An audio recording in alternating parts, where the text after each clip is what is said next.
કે ભૂલકણા જે કરી દીધા એ એટલા માટે કે કોઈ વ્યક્તિ આપણને મોબાઈલ પર નંબર લખાવે ત્યારે આપણે શું કહે, તું મને SMS કરી દે ને. જોયું, 10 આંકડાનો નંબર લખવાનો આપણે ટાઈમ નથી. હવે ખોટું બોલતા કરી દીધું, એમ કીધું તમે લખી લો, મને SMS નથી આવડતો, સામેવાળો એમ કે, ત્યારે આપણે શું કહીએ? એક કામ કર, હું અત્યારે લખી શકું એમ નથી, તો કોઈકને આગળ SMS કરાવી લે, હું અત્યારે ડ્રાઇવિંગ કરું છું. કેવું ખોટું બોલવાનું? કદાચ હશે, 100% નથી આ ખોટું બોલાવાળી વાત, પણ 70-80% ખોટું બોલાય છે. ટીવી આવે એટલે ઘરમાં આપણે ગોઠવાઈ, ક્યારેક તો ટીવીના કાર્યક્રમ જોવા માટે થઈને આપણે વહેલા પણ આવી જઈએ. જોક યાદ આવે છે, પત્નીએ પતિને પૂછ્યો, કેમ આજે વહેલા ઘરે આવી ગયા? તો કે બોસ મારી પર આજ ખીજાણો, મને કે ગો ટુ હેલ. બોલો, પોતાના ઘરને હેલ. માણસે પોતાના ઘરે આવવાનો આનંદ નથી રહેતો. કેમ? ઘરે આવે ત્યારે ટીવી ન હોય, બીવી ન હોય, એટલે ટીવી બંધ ન હોય, ટીવી ચાલુ હોય, બીવી બંધ થઈ ગઈ હોય, પાણીનો ગ્લાસ ન પૂછે. એક ભાઈ તો ખીજાણા ઘરે આવીને, બધા ટીવીની સિરિયલો જ્યારે જોવા માટે એક થઈ ગયા અને પોતે ઘરે આવ્યા, કોઈએ પાણીનો ગ્લાસ ન આપ્યો તો ભાઈ ખીજાણા. આજથી રાતથી આ ટીવી અને કાં હું બેમાંથી એક જ આ ઘરમાં રહેશે. બોલો, તમારે કોણ જોઈએ છે? ત્યારે ઘરના બધા એક સાથે બોલ્યા, આ ઉંમરે તમે જાશો ક્યાં? ટીવી નથી કાઢવું. કારણ ટીવી પર મને રોષ દોષ કાંઈ નથી. ટીવી દુનિયા સાથે આપણને કોન્ટેક્ટમાં રાખે છે, પણ આપણી દુનિયા આપણે બનાવેલી છે કે નહીં, એના કોન્ટેક્ટમાં તો રહીએ. ઓલી દુનિયાને પકડવા જતાં આપણે રૂપિયો ખોવા જતાં પાય ખોઈ બેસીએ, હવેલી લેતા ગુજરાત ખોઈ બેસીએ, એવા ધંધા છે.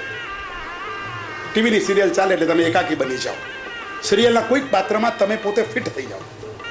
એ પાત્ર સાથે જે કાંઈ બને છે એનું ફીલ તમે કરો. તમારી લાગણી તંત્ર હચમચી જાય. તમારા મગજમાં કેવા વિચારો હોય, તમારું બ્લડ પ્રેશર કેટલું ફાસ્ટ હોય એ તમને નહીં સમજાય, કારણ કે તમને હજી વસ્તુ મગજમાં ઉતરી જ નથી. ટીવીની સિરિયલો જુઓ એટલે કોઈના ફોન તમને લેવાનું મન ન થાય. કોઈ આપણા ઘરે આવે તો ગમે નહીં. અરે પપ્પા કોઈને લઈને આવે ને ઘરે, તો એને પાણીનો ગ્લાસ દેવાની ઈચ્છા ન થાય, એને માટે ચા બનાવવાની ઈચ્છા ન થાય, ન કાંઈ ઠંડુ કે ન જ્યુસ કાંઈ પણ દેવાનું મન ન થાય. અત્યારે ક્યાં આવ્યા? કેટલા એકલા પાડી દીધા છે આપણને, તમે વિચાર કરો. આપણો સોશિયલ કોન્ટેક્ટ જ નીકળી ગયો છે. બને એવું પહેલાં આવી રીતે ઘરે આવતા, એકબીજાને ત્યાં સાંજે બેસતા, બધા ફળિયામાં બેસીને વાતો કરતા, ઘરના બધા બેસતા. લાઇટો નહોતી, કદાચ ગામમાં એવું બનતું હશે, શહેરમાં પણ ઘણા વર્ષ સુધી હતું. કદાચ મને તો મેં નોંધ્યું છે એ પ્રમાણે છેલ્લા 15 વર્ષમાં આવું બની ગયું છે કે લોકો એકાકી જ બની ગયા છે. ટીવી આવ્યું, ટીવીમાં જે દેખાયું એ આપણું. તમે ક્યારેય તમારા મન માન્યું જોયું નથી. એ જે બતાડે એ તમે જોયા જ કરો છો. તમારું મન માન્યું જોવા માટે ટીવીની ચેનલો ફેરવ્યા કરો, કાંઈ 1 હોય, 25, 50 હોય, 90 હોય, 100 હોય. હવે તો કાંઈક 200, 250, 400, 900 એમ કાંઈ સીડીઓ બધી આવી ગઈ છે. કેટલી જોશે માણસ જોઈ. પહેલાંના ઘરમાં એકબીજાને ત્યાં જઈને સાંજે બેસતા, સમજો ચાલો ટીવી નથી એમ માનીને આપણે વાત કરીએ, તો એકબીજાના ઘરની પદ્ધતિ, રહેણી કરણીનો ખ્યાલ આવે. એકબીજાના સંતાનોને ઓળખાતા, મારી દીકરી, અમારો દીકરો, ઓળખાણ કરાવાતી આડોશી પાડોશીમાં, અને તમારા રિપોર્ટ તરત બહાર પહોંચતા કે ભાઈ આ ભાઈનો દીકરો બહુ સારો, આ ભાઈની દીકરી બહુ સારી, એમ કરીને જલ્દી સંતાનો પરણતા હતા. આજે 25, 30, 28 વર્ષ સુધી ભણે, પછી પરણે, એમાં સંતાનો કરવાના પ્લાનિંગ કરે, પછી 5 વર્ષ પછી સંતાન કરે તો 30, 32, 35 વર્ષની ઉંમરે સંતાન થાય. એ કેવા થાય? એનો ઉછેર કેવી રીતે કરી શકે? ઘરમાં વડીલો ન હોય, એકલા જ રહેવું હોય તો તમારા સંતાનને સાચવે કોણ? તમે એમ માનો છો કે આપણે કમાઈએ છીએ એટલે આપણે પગારદાર લોકો રાખી લેશું. પગારદારી પગારદાર અને વારસદારી વારસદાર. પગારદાર માણસો તમારું એવું નહીં કરે. જે તમારો ધ્રુસતો બાપ કે નબળાઈ પામી ગયેલી તમારી માં, એ પોતે પડી જશે, પોતાને વાગશે, પણ તમારા છોકરાને કાંઈ નહીં થવા દે. જ્યારે પગારદાર માણસ બગીચામાં રમવા પણ લઈ જશે ને, છોકરો પડી જશે તો કહેશે હું પકડવા જ ગયો, તે દોડીને ભાગી ગયો. તમે એને કાંઈ નહીં કહી શકો, તમારો જીવ પડશે. તમારા છોકરાને સહેજ પણ વાગ્યું હશે તો તમારા કાળજે ઘા લાગશે. વડીલો હોય, ઘરની કોઈ વ્યક્તિ હોય, અરે દુખિયારી બેન દીકરી હોય, એને તમારી સાથે રાખો.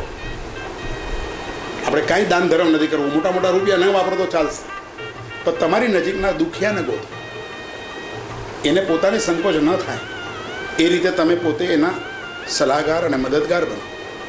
એને જોઈએ તો આર્થિક સધિયારો આપો, કપડાં લતા અનાજ કંઈ પણ. અરે આજે જ એક વિચારો ને, ચાલો તમારા ઘરની અંદર ગમે એટલા સ્ક્વેર ફૂટનું તમારું ઘર હોય, એના માળિયામાં જાઓ, કેટલા વાસણો, કેટલી વસ્તુઓ એવી પડી છે જે ઘણા વખતથી તમે જોઈ પણ નથી, અને છતાં તમારા ઘરમાં છે.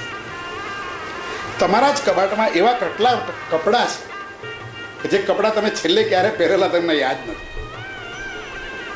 એમાંથી ન જોઈતા કપડાનો ઢગલો કરો, તમને ન જોઈતા વાસણો, ન જોઈતી વસ્તુઓ, તમને ગિફ્ટમાં આવેલી કેટલી બધી વસ્તુઓના પેકેટ નથી ખોલતા આપણે, એ બધાનો ઢગલો કરો. એક વખત સગા સંબંધીઓનું મિલન કરો, મેળાપ કરો. ચાલો બધાને એકબીજાની સામે ન ખબર પડે તો એકાંતરે એકલાને તમારી અનુકૂળતાએ બોલાવો કે ભાઈ ગુરુવારે મારા ઘરે આવજે, મારે તારું કામ છે. એ આવે ગુરુવારે એ જ દિવસે ઘરના પણ બીજા સભ્યો હાજર ન હોય એવા ટાણેને કહો કે આટલી વસ્તુમાંથી તને જે ગમે એ લઈ જા, મારે કામની નથી, તું ખોટા ખર્ચા ન કરતો કે ન કરતી. તમારા સગા સંબંધીઓમાં એવા ઘણા હોય જે માગતા જ શરમાતા હોય. નાના માણસોને હાથ લાંબો કરતા વાર નહીં, અને મોટા માણસને હાથ ઊંચો કરી દેતા વાર નહીં. પણ મધ્યમ વર્ગીય માણસ હાથ લાંબો નથી કરી શકતો. તો તમને ભગવાને હાથમાં આપ્યું છે તો કંઈક કોઈકના હાથમાં હાથ પોરવવો અને હાથમાંથી હાથ સેરવવો, આ બંને વચ્ચેનો મતલબ અને મર્મ આ તમે સમજો. પરોપકાર કેટલી મોટી ચીજ છે, અને એનો અહંકાર પણ ન હોવો જોઈએ. પરમાત્મા મહાવીરે આપણને કીધું છે એ જ ને કે સવી જીવ કરું શાસન રસી. દરેકને એક સરખાને એક સમાન ગણવાની તો વાત છે, પણ દરેક એક સમાન ન થઈ શકે. તો આપણી પાસે જે વધારાનું છે એ તો આપીએ. જે નકામું સડી જાય, કટાઈ જાય, દટાઈ જાય ને ફેંકવું પડે, એના કરતાં કોઈક વાપરે અને કદાચ યાદ કરે અને છતાં એના જીવનનો થોડોક સમય એ વસ્તુ સાથે જ પસાર થઈ જાય, 5 પૈસા કદાચ એ વસ્તુ માટે એને ખર્ચવા પડે, એ બચી જાય, તો એમાં તમારું શું ગયું? એ જ કહેવું છે મારે તમને કે એવી રીતે લોકોને આપો. ટીવી જોવા બેઠા હોઈએ અને ટીવી જોતા જોતા જ ઘણા લોકો સૂઈ જાય છે. ખબર નહીં કયા પ્રકારનો થાક હોય, પણ આખો દિવસ ભેજા પાણી તો થઈ જ હોય, કંઈક ને કંઈક થયું. ટ્રેનમાં કોકને હાથ અડાઈ જાય તો ઝઘડો થાય છે. કુરલાથી ઉપડ્યો ઘાટ કરવું પૂરો ન થાય, દેખ લુંગા દિખા દૂંગા ચાલતું. અને બીજા માણસો હસતા હોય, એ બતાવે છે તમારું ટેન્શન, કે બોલવાની જગ્યાએ તમે બોલતા નથી અને ન બોલવાની જગ્યાએ મૂંગા રહ્યો છો. આ વસ્તુ શું બતાવે છે? જ્યારે બોલવાનું છે ત્યારે ચોક્કસ બોલો, અને જ્યાં મૂંગા રહેવાનું છે ને ત્યાં બિલકુલ ચૂપ રહ્યો, અને એની મજા અલગ છે.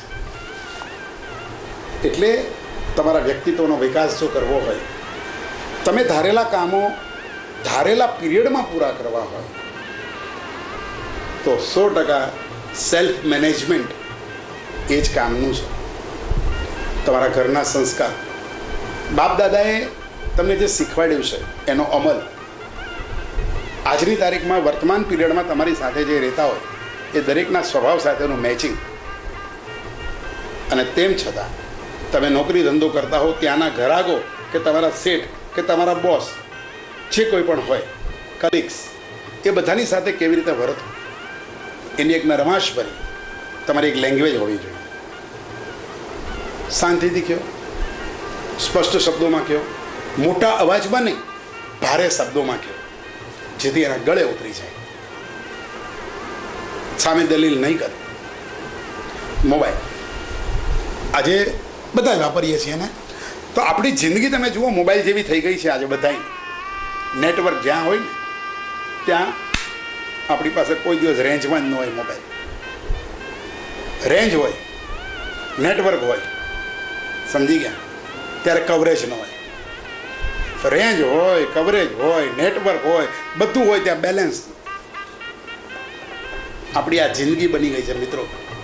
કોણ કેટલું આયુષ્ય લખાવીને આવ્યું નથી ખબર, પણ જે ક્ષણ હાથમાં છે એ ક્ષણને જીવી જાઓ. કબીરજીએ બહુ સુંદર વાત કરી છે.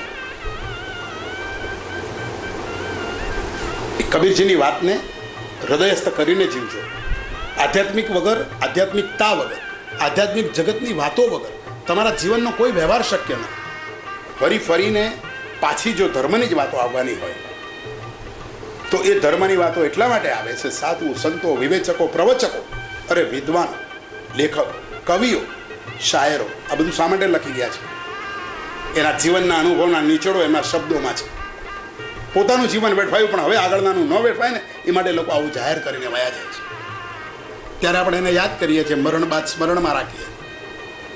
તો કબીરજીની વાત આપણી હતી એ હતી કે શ્વાસે શ્વાસે રટી લે નામ, વૃથા શ્વાસ મત ખો, ન જાને ફિર ઇસ શ્વાસ કા આવન હો ના હો. આ શ્વાસ છેલ્લો શ્વાસ છે એમ સમજી અને તમે બધા જ તમારા જીવનના પ્રાયોરિટીના કામ કરો. નવા કામ માટે ઘણો સમય તમારી માટે બચશે, પણ સમયનું જો આયોજન નહીં કરો, એને જો ગૂંચવાડામાં નાખી દેશો, જલેબી જેવો બનાવશો તો મીઠો લાગશે પણ છેડો નહીં મળે. એ કામ નકામનું છે. પછી ખરેખર પ્રાયોરિટીના કામ માટે સમય શોધવા જશો તો સમય મળશે નહીં. માટે જે ધર્મ મળ્યો છે, તમને જે મા બાપ મળ્યા છે, જે સંસ્કાર મળ્યા છે, જે ઘર મળ્યું છે, જે ધર્મ મળ્યો છે, જે આશ્રય મળ્યો છે, જે દુનિયા મળી છે, જે વ્યવસાય મળ્યો છે, જે વ્યવહાર મળ્યો છે, એમાં એકરૂપ થાવ. મારે એની યારે શું લેવા દેવા, મારે શું જરૂર છે, હું તો કમાઉં છું, મારી પાસે પૈસા છે. મિત્રો, કેટલાય પૈસાવાળા માણસો જે આવું વિચારીને ગયા છે ને, એનેથી કબરો ઉભરાય છે, એનેથી સ્મશાનો હજી રાખ જ પડી છે, કોઈ ઉપાડતું નથી. કામનું શું? અને એવી વ્યક્તિઓ છે સૌ મુફલીસ ગણાતી હોય, તમને પોતાને આમ એની નોંધ લેવાનું મન ન થાય એવી વ્યક્તિઓ કેટલું સારું સારું કરીને જીવનમાં ગઈ હોય એ પછી ખબર પડે છે. અને હમણાં જ સમરથબાની ડાયરીમાંથી મેં એક વાક્ય વાંચ્યું કે તમારા માટે કોઈ સારું સારું બોલે એ સાંભળવા જો તમે ઈચ્છતા હો તો પ્રાર્થના સભા સુધી રાહ જોજો તમારી. પ્રાર્થના સભામાં તમે તમારી પ્રાર્થના સભામાં હાજર રહેજો તો લોકો સારું બોલે દેખાશે, બાકી જીવતે જીવ તમારું કોઈ સારું નહીં બોલે. આ નક્કી છે. ઈસુ ખ્રિસ્ત હોય કે સાંઈ બાબા હોય, અરે મોટા મોટા નેતાઓ હોય, તમે વિચાર કરો, અભિનેતાઓ હોય, આ બધાના જીવનમાં સંઘર્ષ આવ્યા છે. બધાને લોકોએ વખોડ્યા છે, કેટલાયનું ખરાબ બોલ્યું છે લોકોએ, અને છતાં પણ એ લોકો પોતાના માર્ગે આગળ વધતા વધતા આજે આપણે યાદ કરીએ ને એવું કરીને ગયા. એને કહેવાય લેજેન્ડ. લેજેન્ડ પણ તમારામાં બી છે. જાગો. તિલ મેં જુ તેલ હે, તલ હોય ને એટલે પીસો ને તેમાંથી તેલ નીકળે. તિલ મેં જુ તેલ હે और है चकमक में आग, ऐसा ही तेरा हरि तुझ में बैठा, તું જાગ શકે તો જાગ. સુખ શબ્દની આપણી વ્યાખ્યા જ બદલાઈ ગઈ છે. પૈસો હોય, પદ હોય, પ્રતિષ્ઠા હોય, ઘણા બધા પુષ્કળ એવા આપણા મિત્રો હોય, એને આપણે સ્ટેટસ ગણવા માંડ્યા છીએ. પણ સાચા અર્થમાં આ બધી ભૌતિક સામગ્રીઓ છે જે કોઈ કામની નથી. આત્મિક સિદ્ધિ શું છે એને યાદ કરો. અંત આવે નહીં પહેલાં અનંતમાં મળવાની થોડીક તૈયારી પણ કરો. કારણ કે દરેક ધર્મ અને સંપ્રદાય વાત તો એક જ શીખવાડે છે ને કે છેવટે સંસારની આદિ વ્યાધિ અને ઉપાધિમાંથી નીકળી જઈએ તો સારું જ, પણ નહીં તો હોઈએ તો ઓછામાં ઓછી આદિ વ્યાધિ અને ઉપાધિ આપણને મળે એવું આપણે જીવન બનાવીએ. મારું કહેવાનું તાત્પર્ય માત્ર એટલું છે કે આજની તારીખમાં તમે તમારા જીવનની એવી મેનેજમેન્ટ કરો, તમારા જીવનની સાથે એવી રીતે તાલમેલ બનાવો કે તમારા જીવનની સરગમ મીઠી ને મધુરી થઈ જાય. આ સરગમ શબ્દ 4 અક્ષરનો છે, સ, ર, ગ અને મ. સંબંધોમાં સ એટલે સમતા રાખો, સંબંધોમાં ર એટલે રમતા રાખો, સંબંધોનો ગ એટલે ગમતા રાખો, અને સંબંધોનો મ એટલે મમતા રાખો. કે કોને ખબર ક્યારે મળે પાછો આ દેહમાં નવતણો. માટે પ્રભુને ભજી લે મનવા. સમય છે હાથમાં થોડો ઘણો, થોડોક સમય પરમાત્મા માટે કાઢો. જેણે તમને આ સૃષ્ટિ પર અવતરણ કરાવી અને આ સૃષ્ટિ પર કંઈક કરવા માટે આપ્યું છે, ત્યારે માત્ર જીવીને મરી નથી જવાનું, કશું કરીને જવાનું છે. આ શબ્દોને યાદ રાખજો કે બચી જાય તમારી આવતી પેઢી એવું કશું કરીને જાજો. બનીને સુમન પછી જ આ પૃથ્વી પરથી ખરીને જાજો. જય જિનેન્દ્ર. હું વિરેન્દ્ર.